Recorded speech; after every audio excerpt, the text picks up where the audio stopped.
Hey there, I'd like to share my review on the only beginner freeze drying book you'll ever need. And so I'm on my journey of getting a freeze dryer. It will arrive this week. And so I ordered this so that I could start understanding what I'm going to need, how I'm going to do it. And this book was awesome for telling me how to do everything from fruits, vegetables, meats, how to freeze dry, what to freeze dry in. But what I also really liked was there's this section about each item and how exactly to, freeze dry it, how to rehydrate it, what you could use it in.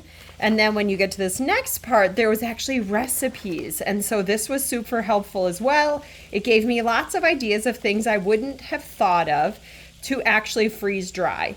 And then in the back, you actually have some conversions. You have great things to freeze dry. You have more information, and then even batch logs. So keeping track of the items that you'll be freeze drying. So you can easily print these off or just use this, as they do offer several pages in here. And so I'm definitely very thankful I got this, and I will be putting this to great use as I start my freeze drying journey.